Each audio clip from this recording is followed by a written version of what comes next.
Coming up on this episode of Coordinated. Oh, Miss Suge, if you're not too busy recording podcast clips, I'd like to schedule a counseling session. Derek, you can't fool me. I know it's you.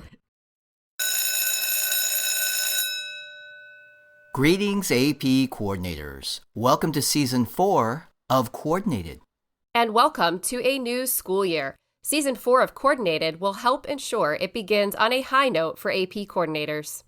I'll provide step-by-step guidance, navigating from initial planning at the start of the school year through setup of AP registration and ordering, student enrollment in class sections, all the way through the final ordering deadline in mid-November. Those are just some of the highlights. We have a lot to cover. And I, along with other AP coordinators, all share some of our favorite tips and tricks that have helped us more efficiently manage our AP programs. Derek Cometa here, former AP coordinator, now Director AP Coordinator Experience for the AP program. And I'm Rachel McBride, AP Coordinator and School Counselor at Mayfield High School. Welcome to the podcast for AP coordinators. Welcome to Coordinated. Hello, AP coordinators. My name is Claire Lorenz, and I'm on the AP instruction team at the College Board. Over the past several years, we've had the chance to work with amazing AP teachers and higher education faculty members to create resources that support instruction and learning in all AP courses. AP teachers have access to these resources through AP Classroom. Thanks to feedback from teachers and students, we've made it easier than ever for AP teachers to use AP Classroom in the 2021-2022 school year. Each course is now organized into clear categories. Course resources are aligned to course content and skills and include AP daily videos, topic questions, and progress checks. The question bank allows teachers to build custom assessments for their students. My Assignments stores all assignments in one place, so they can be easily accessed for planning and review. And My Reports can help teachers identify areas where students demonstrate strength and areas where they might need a little more support. Please help us support AP students by encouraging AP teachers at your school to check out all AP Classroom has to offer. Teachers can easily access the instructional resources by logging in at myap.collegeboard.org. And for more insights and best practices for using AP Classroom, there are videos on our AP Educators YouTube channel that can be watched anytime, anywhere. We'll put a link in the show notes of this episode for you to share. We hope you'll help us spread the word about how AP Classroom resources can support student learning. Take care, and thank you for all you do. Hello, Rachel. It's been a few days since we last talked. What's happening over there in Wildcat Country? Well, hello to you too, Derek. We are doing great here at Mayfield High School, home of the Wildcats. There is a lot going on. Football, volleyball, homecoming. That's a really big deal here. We've also got college applications in full swing, the PSAT, and of course, AP. Can't forget that, right? Of course not. Glad you mentioned AP. It is a busy time for schools and AP, and our podcast timeline helps to keep everything AP quite organized.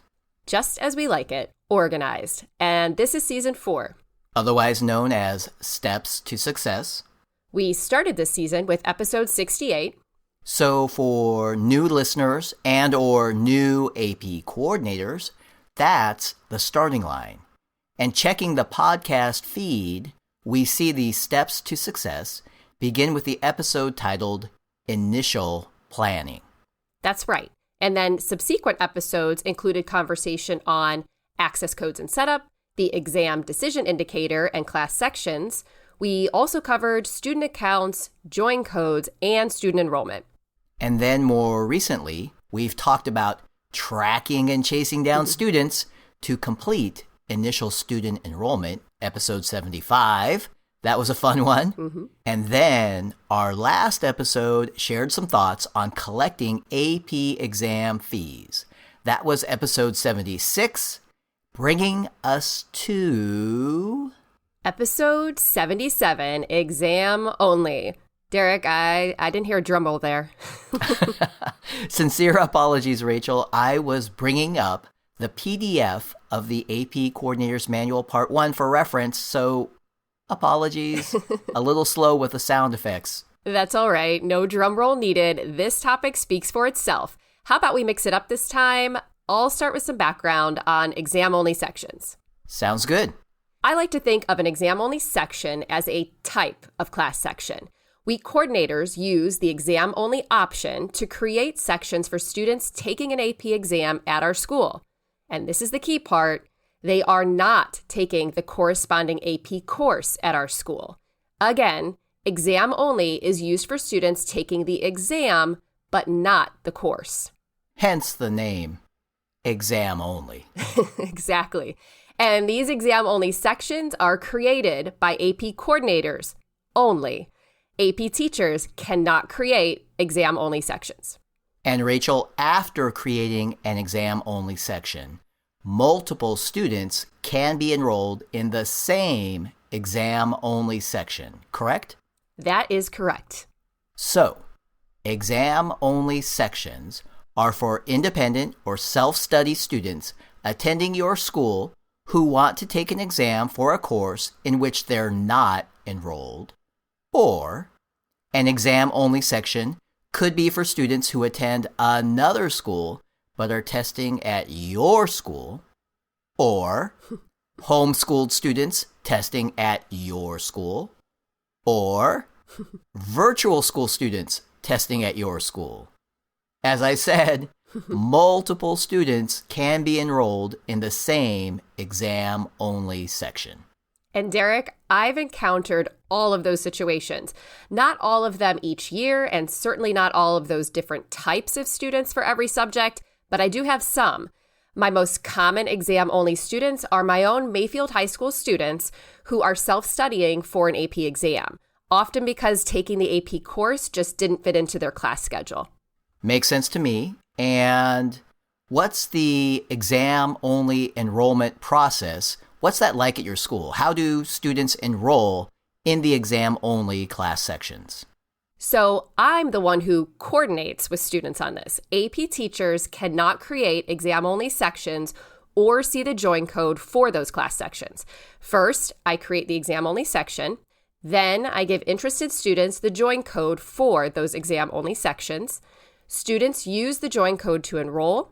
Some students, like virtual school students, may need to enroll in 2 different class sections. They'll need 2 join codes. That's right, 2. One to receive access to learning materials at the, quote, teaching school. The other so that an exam can be ordered at what I call the, quote, testing school. And I should probably mention the deadlines and fees, right? Yes, good idea.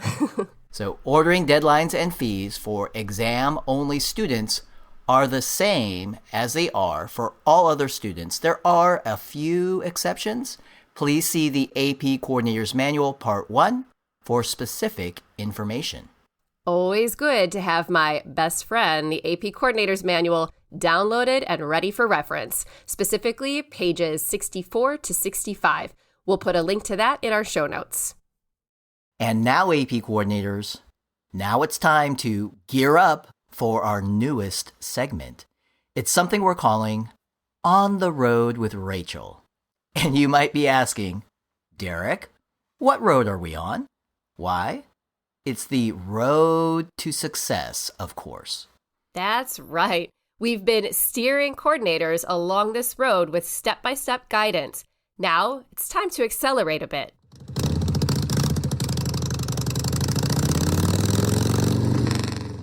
And share some tips and best practices from experienced AP coordinators.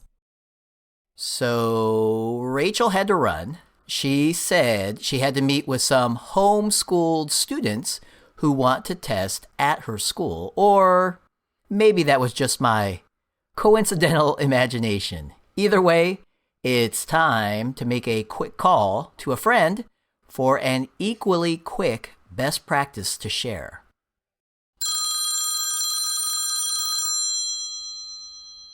Carly Suge, counselor and AP coordinator at Costa Mesa High School. Oh, Miss Suge, if you're not too busy recording podcast clips, I'd like to schedule a counseling session. Derek, you can't fool me. I know it's you. And everyone, yes, that voice may sound a little familiar. It's the same one that opens and closes our show. I do love the podcast, and I'd love to schedule a counseling session for you, Derek.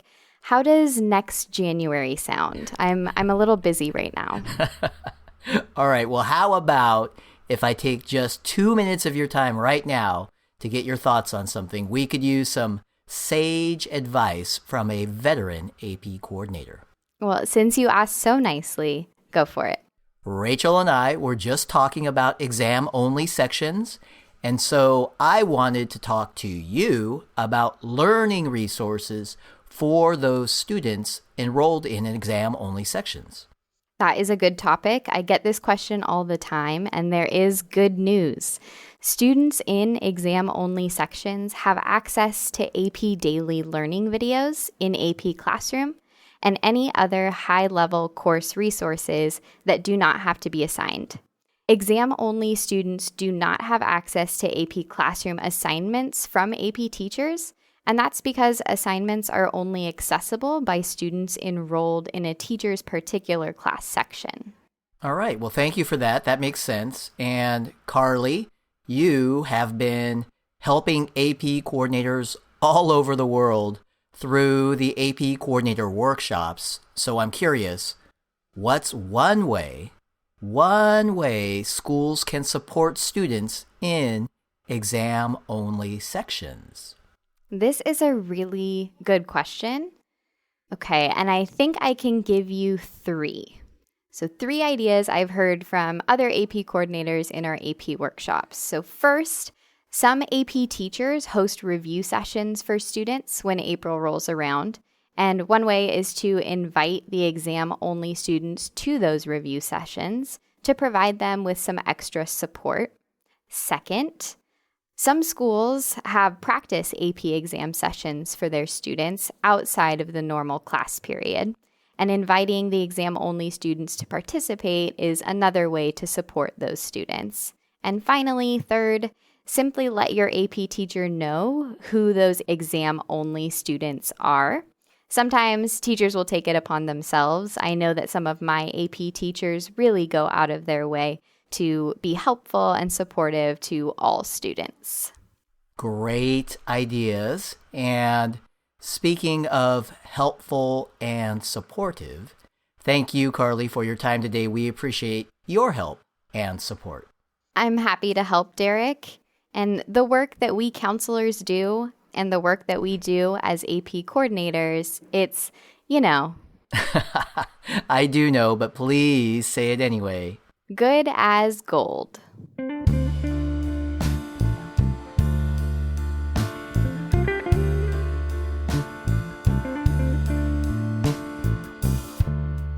Season 4 of Coordinated is co-authored and co-hosted by Derek Cometa and Rachel McBride. Derek also records, produces, and engineers the show. Our executive producer is Edward Biederman. Our podcast logo is courtesy of the amazingly talented Amy O. Amy is enjoying her senior year at Savannah Arts Academy. We thank Jackie Ray for our theme song, Good as Gold. Jackie is a former AP Music Theory student at Oakton High School. Additional vocal support by Carly Suge, AP coordinator at Costa Mesa High School in Southern California. And a special thanks to all my colleagues in the AP program for supporting the show and spending time with us.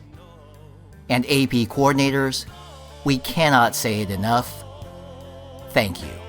We appreciate you, and for all your support of AP students, you are truly good as gold.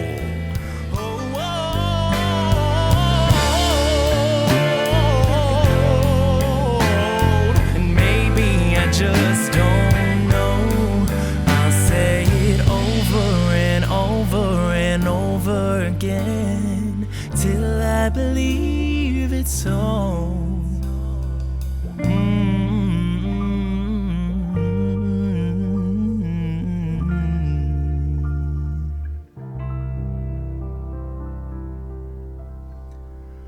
I'm good as gold.